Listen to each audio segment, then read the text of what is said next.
श्रीमन्नारायण नारायण हरि हरि श्रीमन्नारायण नारायण हरि हरि। ओम नमो नारायण ओम नमो नारायण हरि ओम नमो नारायण। श्री विष्णु पुराण की चर्चा के क्रम में आज हम आपके समक्ष तृतीय अंश के दूसरे अध्याय की चर्चा करने वाले हैं। इस दूसरे अध्याय में सावर्णी मनु की उत्पत्ति तथा आगामी 7 मनवंतरों के मनुपुत्र देवता इंद्र और सप्तर्षियों का वर्णन करने वाले हैं। मैत्री जी कहते हैं, हे विप्रर्षे, आपने यह 7 अतीत मनवंतरों की कथा कही। अब आप मुझे आगामी मनवंतरों का भी वर्णन सुनाएं। पराशर जी कहते हैं, हे मुने, विश्वकर्मा की पुत्री संज्ञा सूर्य की भार्या थी। उससे उनके मनु, यम और यमी 3 संतानें हुई। कालांतर में पति का तेज सहन न सकने के कारण, अर्थात सह न सकने के कारण, संज्ञा छाया को पति की सेवा में नियुक्त कर स्वयं तपस्या के लिए वन को चली। सूर्यदेव ने यह समझकर कि यह संज्ञा ही है, छाया से शनिश्चर एक और मनु तथा तप्तीय 3 संतानें उत्पन्न की। एक दिन जब छाया रूपिणी संज्ञा ने क्रोधित होकर अपने पुत्र के पक्षपात से यम को शाप दिया, तब सूर्य और यम को विदित हुआ कि यह तो कोई और है। तब छाया के द्वारा ही सारा रहस्य खुल जाने पर सूर्य देव ने समाधि में स्थित होकर देखा कि संज्ञा घोड़ी का रूप धारण कर वन में विचर रही है। अतः उन्होंने भी अश्वरूप लेकर उससे 2 अश्विनी कुमार और रेतस्राव के अनंतरी रेवंत को उत्पन्न किया। फिर भगवान सूर्य संज्ञा को अपने स्थान पर ले आए तथा विश्वकर्मा ने उनके तेज को शांत कर दिया। उन्होंने सूर्य के भ्रमयंत्र अर्थात सान पर चढ़ाकर उनका तेज छांटा, किंतु वे उस अक्षुण्ण तेज का केवल अष्टमांश यानी 8वां हिस्सा ही क्षीण कर पाए। हे मुनिवर, सूर्य के जिस जाज्वल्यमान वैष्णव तेज को विश्वकर्मा ने छांटा था वह पृथ्वी पर गिर पड़ा। उस पृथ्वी पर गिरे हुए सूर्य तेज से ही विश्वकर्मा ने विष्णु भगवान का चक्र, शंकर का त्रिशूल, कुबेर का विमान, कार्तिकेय की शक्ति बनाई तथा अन्य देवताओं के को भी जो जो शस्त्र से उन्हें उससे पुष्ट किया। जिस छाया संज्ञा के पुत्र दूसरे मनु का ऊपर वर्णन कर चुके हैं, वह अपने अग्रज मनु का सवर्ण होने से सावर्णी कहलाए। ये महाभाग सुनो, अब मैं उनके इस सावर्णी नाम 8वें मनवंतर का जो आगे होने वाला है वर्णन करता हूँ, क्योंकि पिछले अध्याय में 7 मनु और उनके मनवंतरों की चर्चा कह चुके थे। तो पराशर जी कह रहे हैं, मैत्रेय जी, यह सावर्णी ही उस समय मनु होंगे तथा सुतप, अमिताभ और मुख्य गण देवताओं। उन देवताओं का प्रत्येक गण 20-20 का समूह कहा जाता है। हे मुनिसत्तम, अब मैं आगे होने वाले सप्तर्षि भी बतलाता हूँ। उस समय दीप्तिमान गालव, राम, कृप, द्रोणपुत्र, अश्वत्थामा, मेरे पुत्र व्यास और 7वें ऋष्यशृंग, ये सप्तर्षि होंगे। तथा पाताल लोकवासी विरोचन के पुत्र बलि श्री विष्णु भगवान की कृपा से तत्कालीन इंद्र और सावणी मनु के पुत्र विरजा पूर्वरीवान एवं निर्मोक आदि तत्कालीन राजा होंगे। हे मुने, 90 मनु दक्ष सावर्णी होंगे।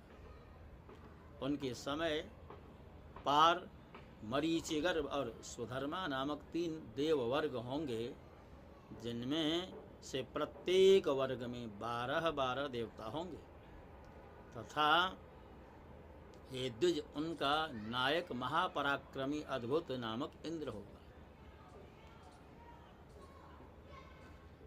सवन द्योतिमान, भवस भव्य, वसु मेधातिथि, ज्योतिष्मान और 7 में सत्य, ये उस समय के सप्तऋषि होंगे। तथा धृतकेतु, दीप्तकेतु, पंचहस्त, निरामय और पृथुश्रवा आदि दक्ष सावणी मनु के पुत्र होंगे। ये मुने 10वें मनु ब्रह्म सावणी होंगे। उनके समय सुधामा और विशुद्ध नामक 100 देवताओं के 2 गण होंगे। महाबलवान शांति उनका इंद्र होगा। तथा उस समय जो सप्तर्षि गण होंगे, उनके नाम सुनो। उनके नाम हैं अविष्मान, सुकृत, सत्य, तपोमूर्ति, नाभाग, अप्रतिमौजा और सत्यकेतु। उस समय ब्रह्म सावणी मनु के सुक्षेत्र, उत्तमौजा और भूरिषेण आदि 10 पुत्र होंगे, और वही पृथ्वी की रक्षा करेंगे। 11वां मनु धर्म सावणी होगा। उस समय होने वाले देवताओं के विहंगम, कामगम और निर्वाण रति नामक मुख्य गण होंगे। इनमें से प्रत्येक के 30-30 देवता होंगे, और वृष नामक इंद्र होगा। उस समय होने वाले सप्तर्षियों के नाम महेश्वर, अग्नितेजा, वपुष्मान, घृणी, आरुणि, हविष्मान और अनग, तथा धर्म सावर्णी मनु के सर्वत्रग, सुधर्मा और देवानिक आदि पुत्र उस समय के राज्याधिकारी अर्थात पृथ्वी के अधिपति हों। रुद्रपुत्र सावणी 12वां मनु होगा। उसके समय ऋतुधामा नामक इंद्र होगा, तथा तत्कालीन देवताओं के नाम ये हैं हरिता, रोहिता देवा तथा सुमन सद्विज, सुकर्माण, सुरापाश्च, दशक, पंचवै गणा। अर्थात उस समय 10-10 देवताओं के हरित, रोहित, सुमना, सुकर्मा और सुराप नामक 5 गण होंगे। तपस्वी, सुतपा, तपोमूर्ति, तपोव्रति, तपोधृति, तपद्युति तथा तपोधन, ये 7 सप्तऋषि होंगे। अब मनुपुत्रों के नाम सुनो। उस समय उस मनु के देववान उपदेव और देवश्रेष्ठ आदि महावीरशाली पुत्र तत्कालीन सम्राट होंगे। हे मुने, 13वां रुचि नामक मनु होगा।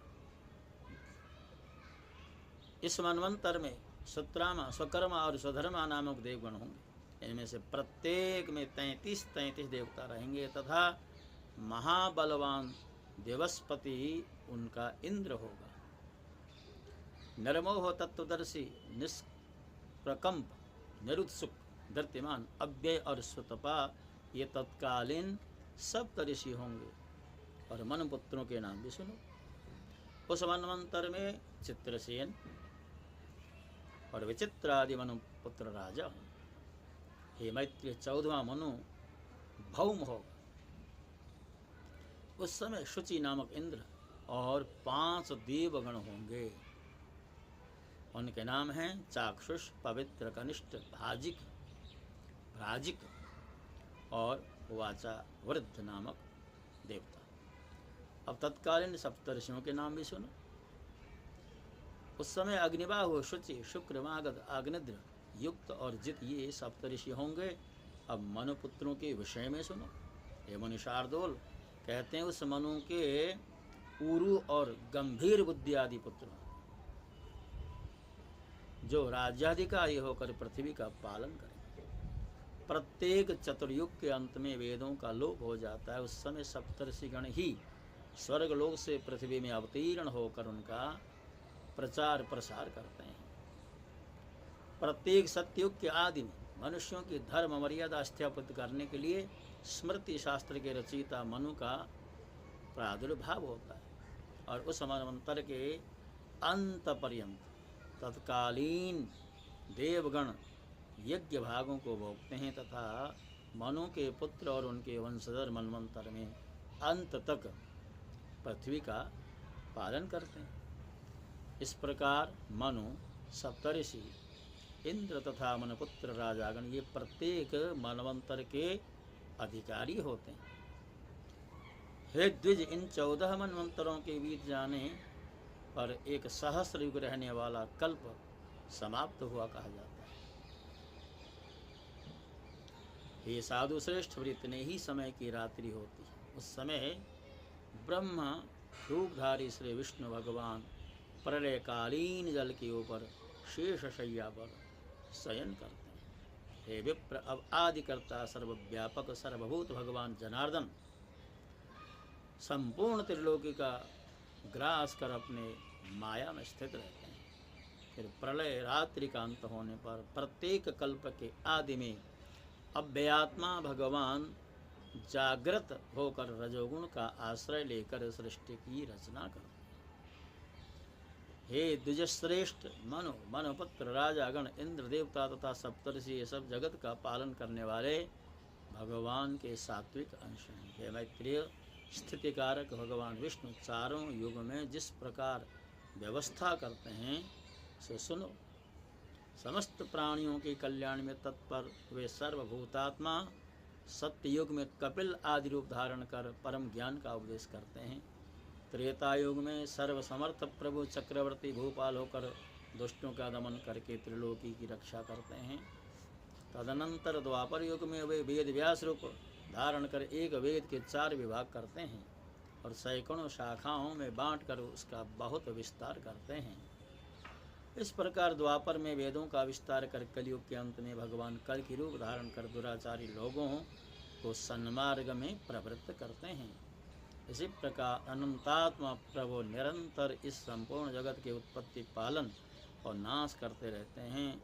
इस संसार में ऐसी कोई वस्तु नहीं है जो उनसे भिन्न हो। हे विप्र, इहलोक और परलोक में भूत, भविष्यत और वर्तमान जितने भी पदार्थ हैं वे सब महात्मा भगवान विष्णु से ही उत्पन्न होते हैं। यह सब मैं तुमसे कह चुका। मैंने तुमसे संपूर्ण मनवंतरों और मनवंतराधिकारियों का वर्णन कर दिया। कहो अब क्या सुनना चाहते।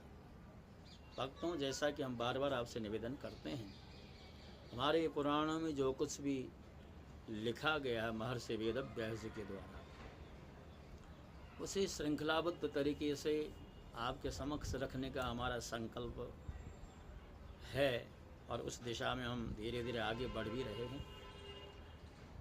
वैसे तो बहुत सारे यूट्यूबर्स कथा के माध्यम से हो या अपलोडिंग के माध्यम से हो, अब हम गूगल में भी देखते हैं तमाम शास्त्रों को अपलोड कर दिया गया है। सामग्री की कमी तो नहीं है, किंतु पढ़ने वाले और उन विषयों के प्रति जिज्ञासा रखने वाले लोगों की नितांत उनका अभाव है। उसके बावजूद मेरा ऐसा मानना है कि हम अपना कार्य कर रहे हैं।